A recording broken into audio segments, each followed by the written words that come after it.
At the airport, getting ready for our honeymoon, I pulled out the ticket holder from my bag, following my husband's instructions. That's when it happened. My husband snatched the plane ticket from my hand and threw these words at me: "You're not worth it. I should have gone with someone else." He then ran towards another woman. Watching him, a secret smile crept onto my lips, and I took out my phone. "Well, time to go," I planned. "My name is Michelle Anderson. Ever since I graduated from college, I've been working at a trading company in New York. Now 30 years old, my husband of the same age, J. John, is a journalist registered with the publishing house. We met in the same college seminar back then. I wasn't particularly ambitious about my future job, but John, with his dreams pursuing job opportunities, seemed radiant. He always said he wanted to be a reporter, chasing stories from newspapers or magazines. He definitely had a spark in him. Seeing each other often in the same seminar, our conversations grew more frequent over the course of 2 years. By the time graduation approached, I didn't want to part ways, so under his proactive approach, we started dating. We lived together for 3 years after graduation. Then at 27, we made it official. However, we didn't have a wedding ceremony, reception, or even a honeymoon. Both our parents weren't thrilled about it, but while it was easy for me to get extended time off, John, who always prioritized his work especially during incidents, couldn't do the same. What about life's milestones? What if something happens to one of your family members all of a sudden? I would say, would you say the same even when I said that? Funerals are one thing, but weddings are a matter of personal choice. "The stories I'm chasing right now can't wait," he replied. I couldn't argue with that. After all, John's job was relentless around the clock. I remember how ecstatic he was the year before we got married as he finally got assigned to the editorial department of the weekly magazine he'd always wanted to work for. Now he's busier than ever, working day and night. Well, not just now. Even before we lived together, his apartment was a mess, only coming home to sleep. One of the reasons we started living together was that I got tired of cleaning up his place every weekend. I was the one who chose and signed the lease for our new apartment. Except for sharing his preferences for location, rent, and size, he didn't do much else. We split the rent and living expenses. He sometimes forgot to pitch in. I took care of the cleaning and laundry. Even though we lived together, we rarely saw each other. The main reason for our official union was my desire to hold on to him, even if it was just a formality for John. Perhaps a wedding ceremony seemed unnecessary, but for me, even if it was just symbolic, I wanted a commemoration, a milestone at the very least. I suggested we should take some photos and go on a short honeymoon nearby, but all I got in return was, "Why just take pictures if you want to go on a trip? Why not go with your friends?" Many of my college friends, who were in the same seminar, would say that's not right, but those who knew about his job and replied, "It can't be helped." 3 years have passed. We're now 30. Even though I want to discuss having children, John and I often have opposite schedules, making it hard to find the right moment. All I do is rush between work and household chores every day. I started wondering, why did we even get married? But then one day, John said this out of the blue: "Hey Michelle, didn't you mention wanting to go on a honeymoon before?" "Yeah, but aren't you too busy?" "Nah, looks like I might get some decent time off. We can go if you want." "Really? I'll set the duration. You choose the rest." His tone did bother me, but I still noted down the dates he mentioned. A week's time, and it's going to be summer, so I thought maybe a cooler place would be good. So, I considered going to Alaska. I went to the bookstore, picked up a few travel guides, marked places I wanted to visit, and showed them to John. "Hey, can you look at this? I want to go there."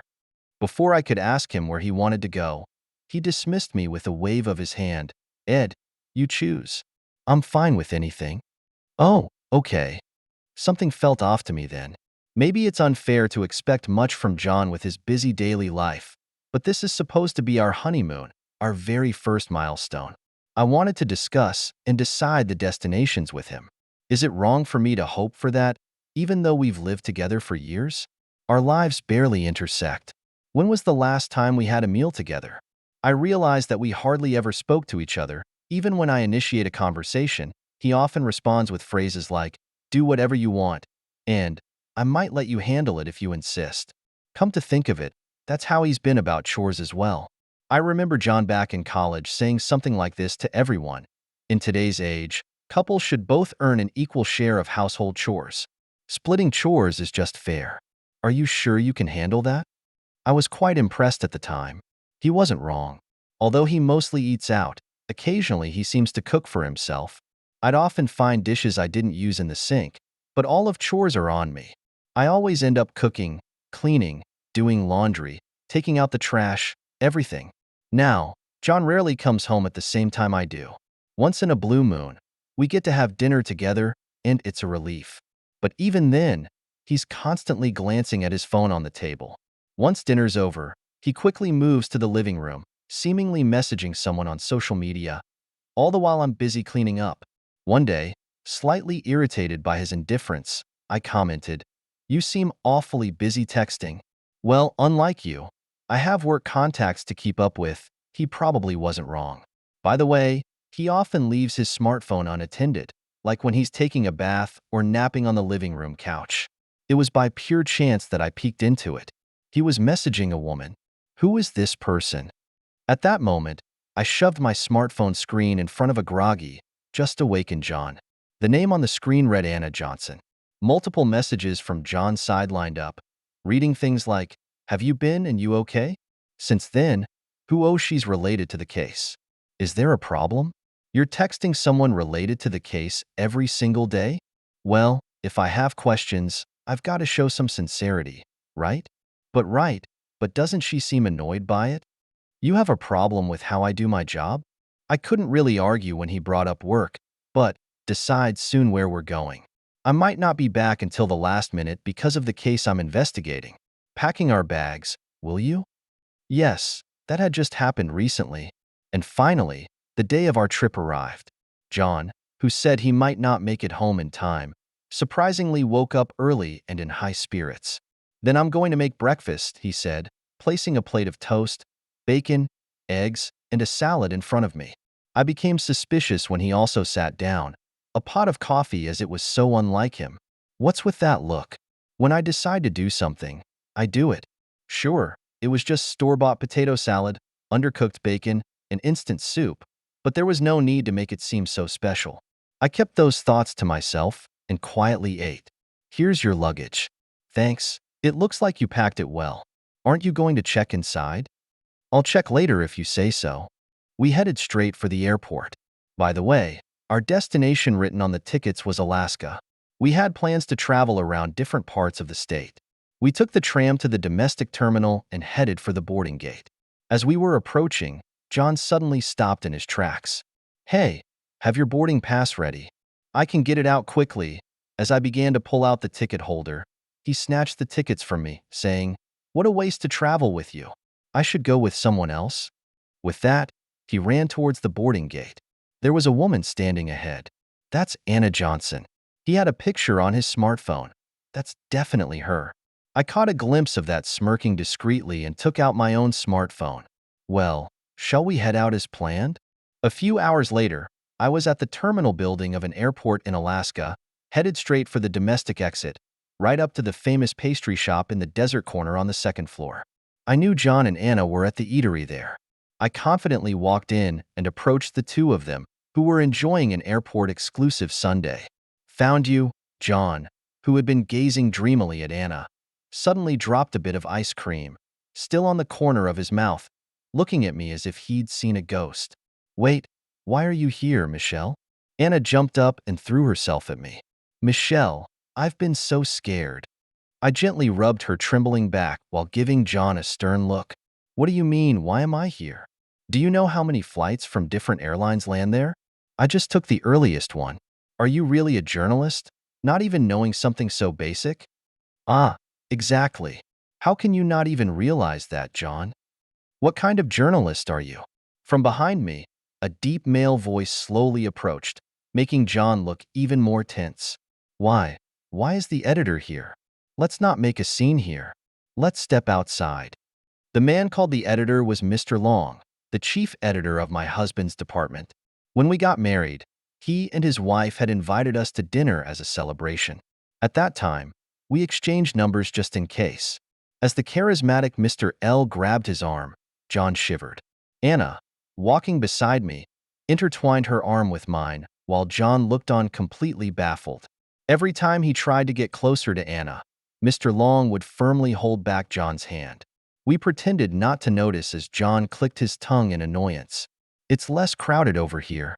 We headed towards a special room on the third floor we had reserved earlier. A man already inside stood up and waved at us. Hey, over here. Junk's expression turned to shock, and he stopped in his tracks. Come on. Why are you stopping? Wait, why is my dad there? Well, you left me behind, so I just invited everyone. Why not make it a family trip? That's right. It's your fault for thinking you could go on a honeymoon with another woman. Mr. Long started dragging John. It's okay, I whispered to Anna, and she nodded. Sorry for the wait, mother and father-in-law. We've managed to capture John. Capture exactly a man who thinks of going on a honeymoon with another woman should be captured, shouldn't he? Even you, Mom and you, used Michelle's money for all this, didn't you, father-in-law? Yes, it wasn't just the in-laws. My parents were there too, and another man in a suit with glasses. So, is this the young lady in question? Who are you? Sorry for the late introduction. I am. He handed a business card to John. A lawyer? Why, in fact, I received a request from both Michelle and Anna here. John said, Michelle did wait. More importantly, Anna, why on earth? John reached out to her as he said this, however. His hand missed as Anna dodged it. Stop it, Anna. I'm sorry. I managed to get her out here with your help, but it seems that was my limit. No, I'm sorry if this settles everything. Settles what? Are you talking about you've been following Anna around for a while, haven't you? You're saying I've been stalking her? Is that not the case? It's not. I spoke to Anna about the incident that happened the other day. So after that was over, you kept in touch, even though the article was done for. Stories like this, you're supposed to keep in touch with the people involved. Mr. Long slapped John on the head from above. I apologize, Miss Johnson. I told him not to publish any more articles about the incident you were involved in. Yes, I thought so. Look at the messages this man has been sending me. The lawyer handed out printouts of the messages to everyone. What is this? Thank you for your cooperation. Would you like to grab dinner sometime? And you kept inviting her long after she declined.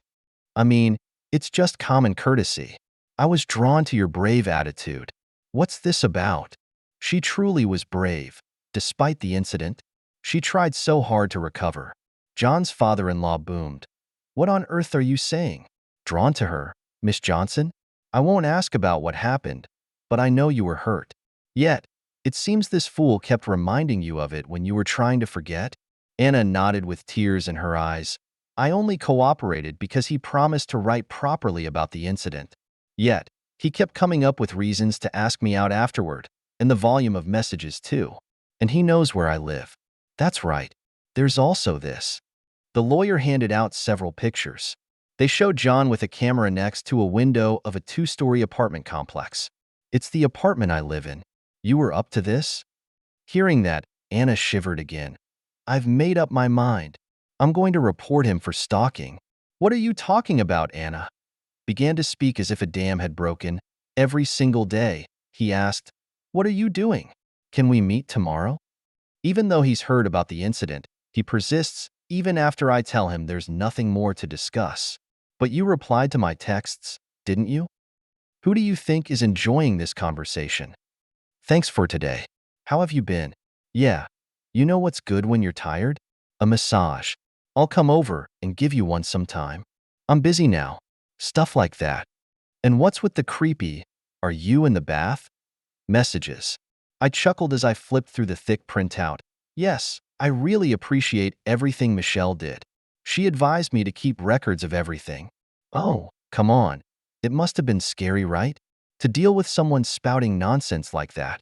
It was terrifying. Anna shivered. How could you think from those messages that I was into you? It was just plain creepy. But about our trip, it was a final blow for you. Otherwise, I wouldn't have bothered with this terrifying plan. Terrifying plan? You still don't get it. I sighed deeply. That was my name on it, right? He probably realized it was about the airline ticket. Oh, right. It was what about it? Mr. Long spoke in a hushed tone. You know, if that's found, it's a crime. Exactly. And if someone gets caught, it won't be you. It's her. He gasped. He truly seemed unaware. Mr. Long put his head in his hands. I can't believe how stupid my subordinate has been. You too. Shut up. You're going to use this to fly to the Philippines with that. Mr. Long shoved the ticket in John's face. What? Why? There are various matters to investigate over there. Now you can refuse if you want, but if you do, Mr. Long turned to Anna. Yes, if you decide to stay in the country, I'll report you to the police for stalking. I get it, but I don't have my luggage, my passport, the passport? Here it was. My turn to hand it over to him. Oh, right. There's something important. Sign this before you go. I handed him the divorce papers with my signature. Divorce papers? Are you abandoning me too? Oh, what are you saying to the wife who went to such lengths to prevent you from getting a criminal record? I'm the one who runs our home. I laughed dramatically, but then I changed my expression. Do you have any idea how much of a proper married life we had in that house? We hardly ever saw each other, both working full-time, and yet all the housework falls on me. Plus, you haven't been contributing to our shared living expenses or rent recently. Really, I could pay just fine for my job. I know I've looked into what you've been spending it on, like those high-end cameras. At this apartment, just sign it. Seeing my fury, his face turned pale as a ghost. He shakily signed the papers and handed them back. All right, the rest is up to you. Sorry for everything, said Mr. Long as he escorted John towards the international flight counter.